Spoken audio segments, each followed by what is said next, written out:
गिनती के पुस्तक 5वीं अध्याय को ध्यान करें।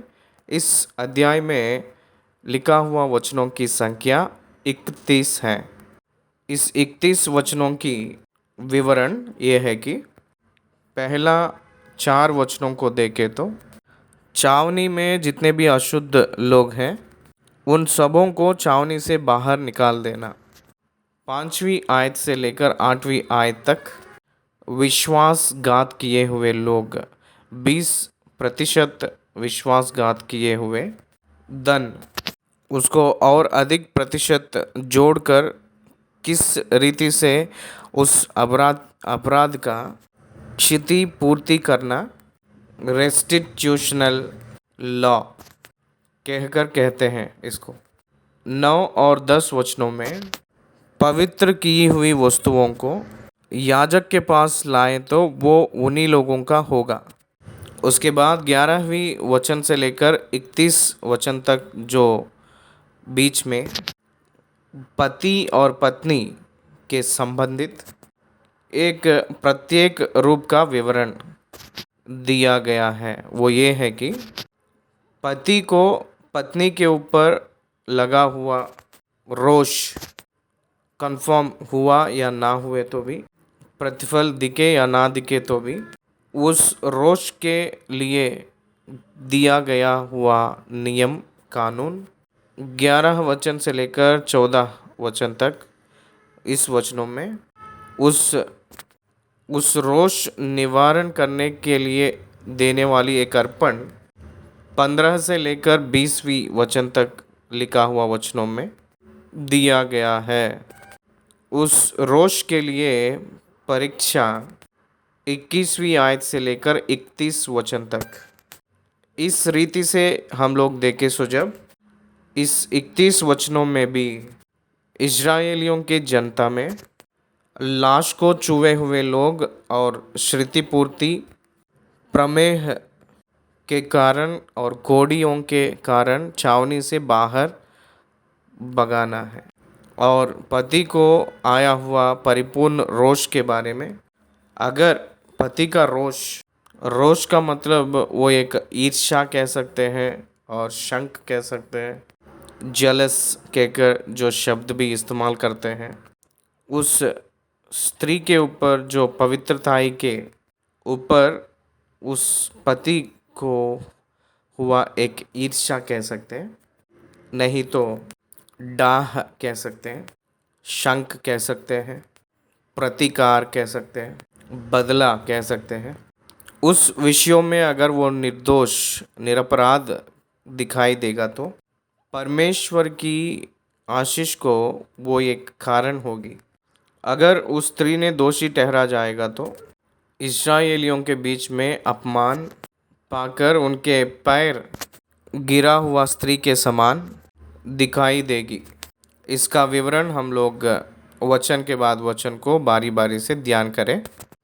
गिनती के पुस्तक 5 अध्याय पहले 4 आयतों को पढ़ रहा हूँ, देखिएगा। फिर यहोवा ने मूसा से कहा, इस्राएलियों को आज्ञा दे कि वे सब खोड़ियों को और जितनों के प्रमेह हो और जितने लोथ के कारण अशुद्ध हो उन सबों को छावनी से निकाल दें। देखिए यहाँ 3 कैटेगरीज है, एक खोड़ी, दूसरा प्रमेह हो। इसका मतलब किसी को भी कोड़ी होकर चोट लगकर उसमें से फंस निकलना, ब्लीड होने वाला।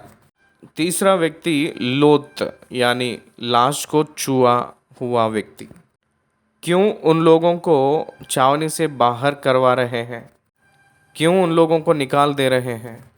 समाज में एक अच्छा स्वास्थ्य की जांच, समाज में छूने के वजह से फैलने वाली बीमारी को ख़त्म करना, क्योंकि हेल्थ केयर सोसाइटी में प्राथमिक एक प्रमुख जिम्मेदारी है। छूने से फैलने वाली बीमारियों को ना फैलने के लिए रोकने वाली जिम्मेदारी शासन के है। मूसा ने उनका शासन है, वो एक प्रधान के रूप में है। He is the government. वो ही वहाँ सारे कानून को नियमित कर रहे हैं और पेश कर रहे हैं। इसीलिए सरकार की जिम्मेदारी समाज में रहने वाली छूने से फैलने वाली बीमारियों की परिस्थितियां रहे जब उन व्यक्तियों को क्वारंटाइन करना है। आजकल हम लोग देख रहे हैं ना, हम सभी को कोरोना वायरस की बीमारी समाज में फैलने के वजह से सभी को ये समझ आया था कि वायरस जिसको संक्रमित हुआ था उस व्यक्ति से दूसरा व्यक्ति को ना फैलने के लिए सेल्फ क्वारंटाइन नहीं तो क्वारंटाइन आउटसाइड सेंटर सरकार ने गवर्नमेंट ने नियुक्त किया गया है। इस समय होम क्वारंटाइन कर रहे हैं हम लोग, क्योंकि हम लोगों को मौका नहीं है।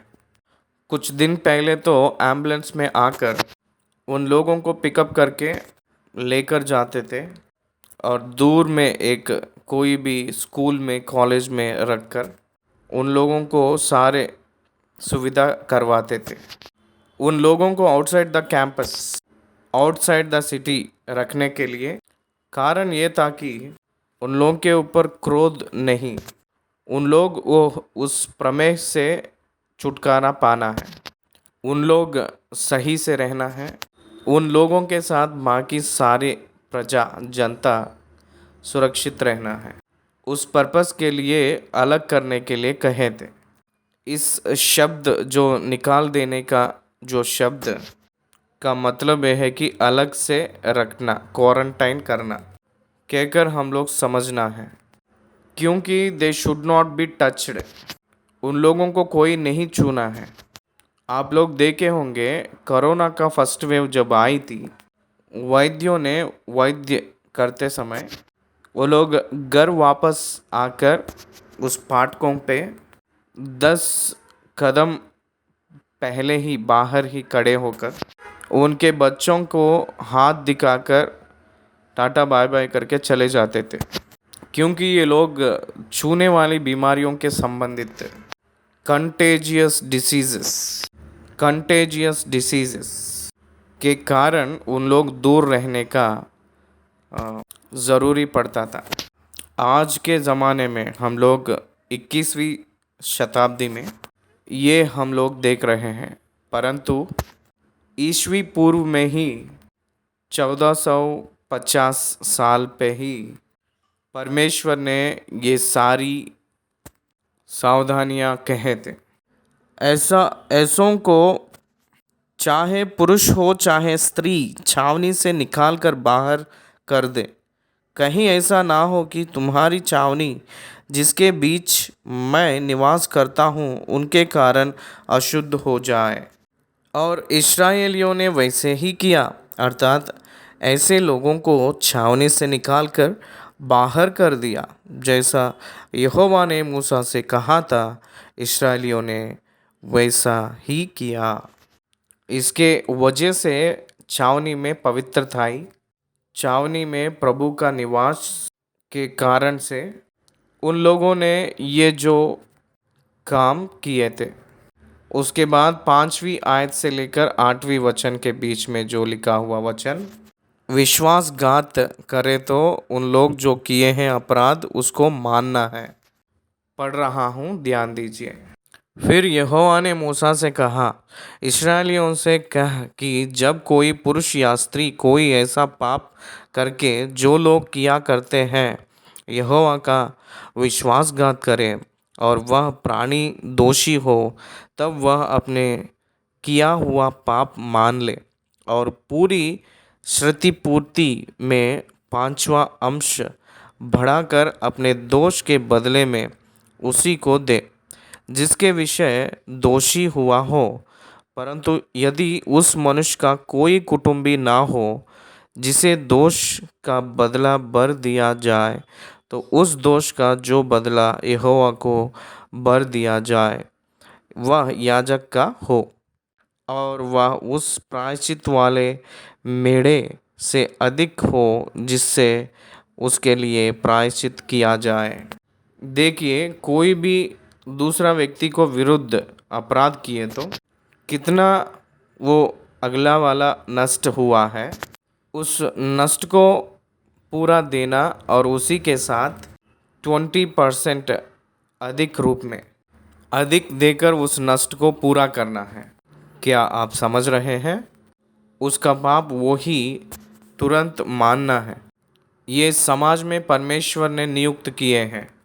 अगर ये जो अपराध किस पक्ष में हुआ है, अगर उसको एक संबंधी, उसके रिश्तेदार कोई नहीं रहे तो, उसकी पक्ष में लेने वाले कोई ना रहे तो वो याजक का होगा कहकर बता रहे हैं।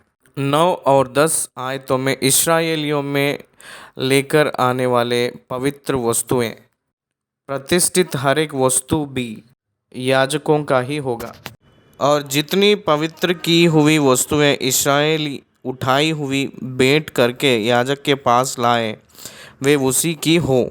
सब मनुष्यों की पवित्र की हुई वस्तुएं उसी की ठहरे। कोई जो कुछ याजक को दे वह उसका ठहरे। ये आजकल चर्चेस में भी पालन करते हैं परमेश्वर के दास लोग।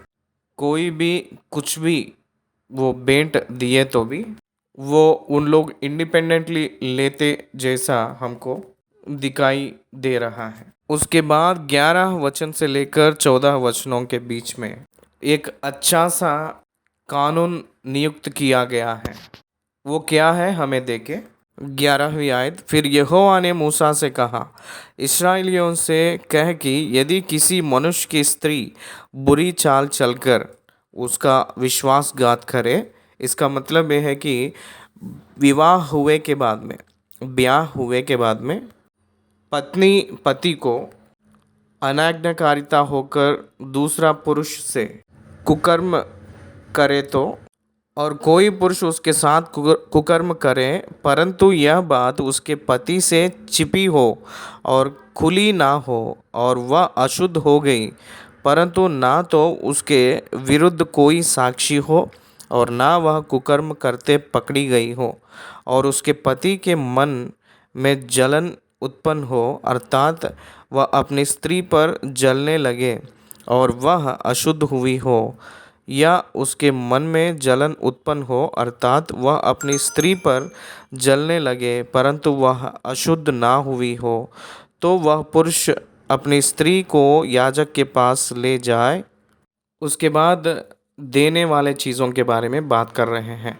कानून ये था कि उसकी पति ने उसको पनिश नहीं करना है, याजक के पास लेकर आना है। वो उसको अनाज्ञाकारिता में होकर दोषी के रूप में ठहरी, यानी धोखा दी है, मान लीजिए अपने विवाह के संबंध से धोखा दी है कहकर, उसको एक सबूत रहे या ना रहे तो भी उसके पति को जब जलन पैदा हुआ तो वो खुद उसको सजा नहीं देना है। आजकल बहुत सी पति लोग उनकी पत्नियों को शंक के वजह से हिंसा करते हैं अपने पत्नियों को, इसलिए हमें 498 केसेस अब आए हैं। दहेज के लिए मारपीट और शंक करना, इस रीति के सब डोमेस्टिक वायलेंस केसेस आए हैं, क्योंकि गृह की हिंसा नहीं करना है। पति को एक सबूत मिले तो भी गृह का हिंसा नहीं करना है। पति ने एक याजक के पास, न्याय के पास लेकर आना है, ना कि उसको मैन हैंडलिंग नहीं करना, ना कि उसको मैन हैंडलिंग करना नहीं, घायल करना नहीं, मारना नहीं, घात नहीं करना। उसी ज़माने में कानून नियमित हुआ है, आज भी कानून है। देखिए आप लोग, बहुत से गलत रिश्ताओं के वजह से बहुत सी हत्या घात हो रहा है। इसीलिए कोई भी एक गलत रिश्ता पत्नी को या पति को है कहकर पता चले तो they should be brought before the court. उन लोग केवल कानून के आगे ही लेकर आना है। हाथों में कानून को लेकर हिंसा करना या घायल करना या घात करना नहीं करना चाहिए। सबूत रहे तो भी, सबूत रहेगा तो भी हिंसा करने के लिए नहीं है। न्यायी के पास लेकर आना है। न्याय करने वाला भी हिंसा करने के लिए नहीं है।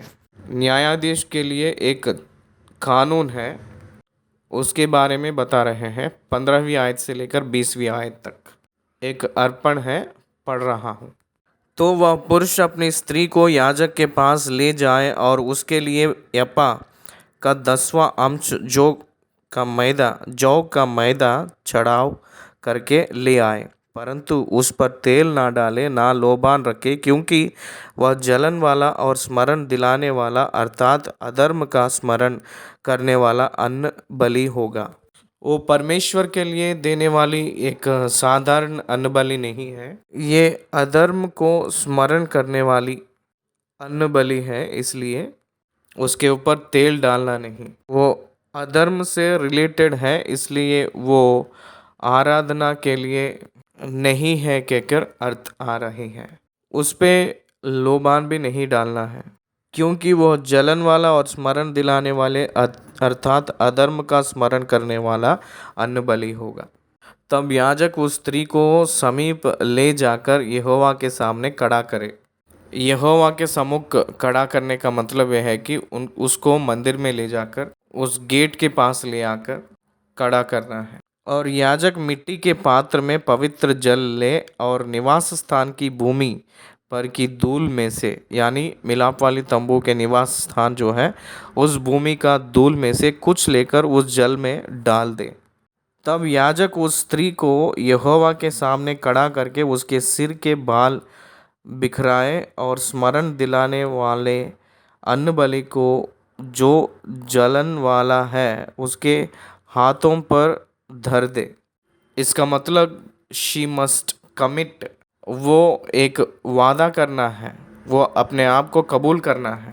इसका मतलब मैं ये काम किया हूँ या नहीं किया हूँ कहकर परमेश्वर निर्धारित करने समय मुझे मौका दिया गया है, उस मौका को जो पाया हूँ मैं, मेरे पाप को मैं मानना चाहिए था लेकिन मैं मानी नहीं कहकर उस स्त्री सारे लोगों के सामने वो जानती है कहकर उनको एक मौका के रूप में दिया जा रहा था, उनको बताया जा रहा था।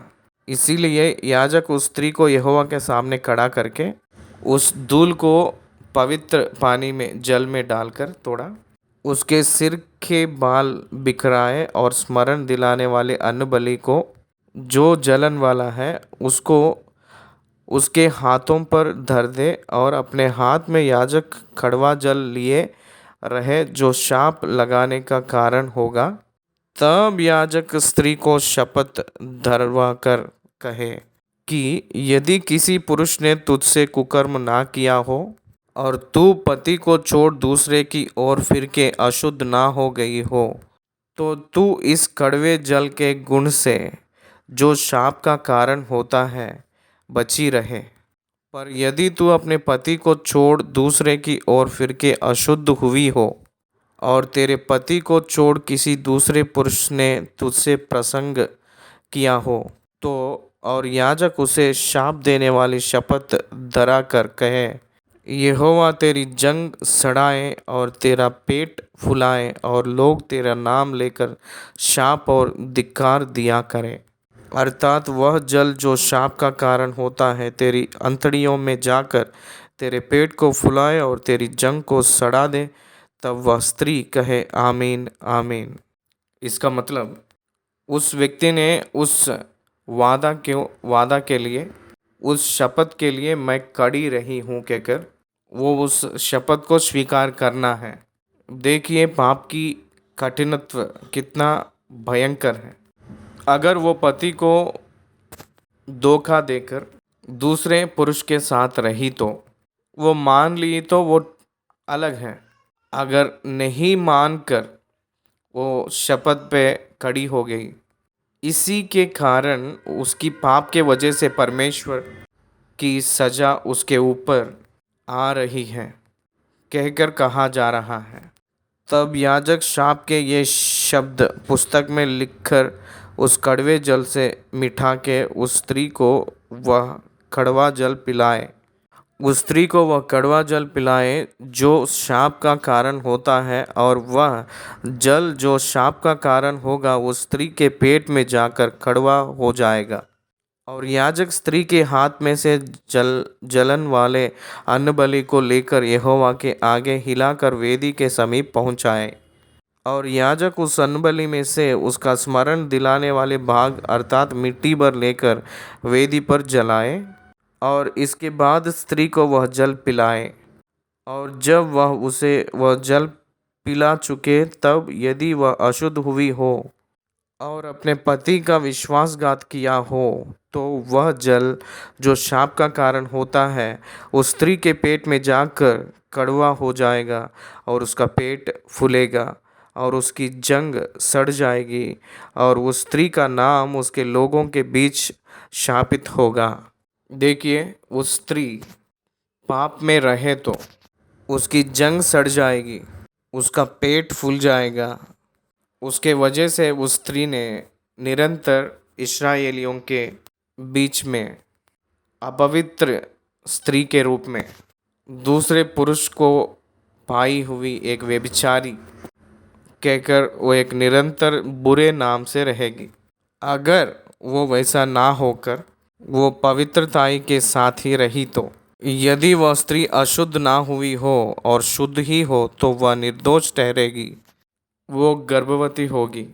यहाँ ये वचन को देखे तो निर्दोष होकर वो गर्भिणी होगी। इसका मतलब कुछ लोग किस रूप से वो बात को बुरे बोले हैं, वो एक निर्दोष ठहरेगी। वहाँ तक वो वचन पूरा होना है। वो गर्भिणी होगी कहकर जो शब्द परमेश्वर का अनुग्रह उसके ऊपर आकर, इसका मतलब परमेश्वर उसकी पति फिर स्वीकार किए के बाद वो संसार के नियम के अनुसार उन दोनों जीवन चलाकर संतान को प्राप्त करेगी। परमेश्वर के आशीष उनके ऊपर पवित्रताई उस स्त्री के ऊपर आएगी कहकर जो अर्थ को इस कड़वे जल के वजह से पाप किए हुए लोगों का जंग गिर जाएगा कहकर, पाप ना किए तो उस कड़वे जल के वजह से गर्भिणी होगी कहकर कहे थे। पुरुष ना होकर गर्भ आना कड़वे जल में परमेश्वर रखा है कहकर झूठा प्रचार बाइबल कर रही है कहकर मैं मेरे कानों से सुना हूँ। इसका अर्थ वो नहीं था। कड़वे जल के वजह से वो पाप में रहे तब उसका जंग गिर गया है ना।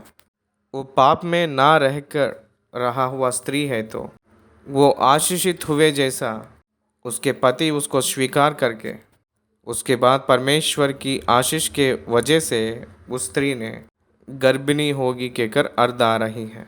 जलन की व्यवस्था यही है, चाहे कोई स्त्री अपने पति को छोड़ दूसरे की ओर फिर के अशुद्ध हो, चाहे पुरुष के मन में जलन उत्पन्न हो और वह अपनी स्त्री पर जलने लगे, तो वह उसको यहोवा के सम्मुख खड़ा कर दे और याजक उस पर यह सारी व्यवस्था पूरी करे, तब पुरुष अधर्म से बचा रहेगा।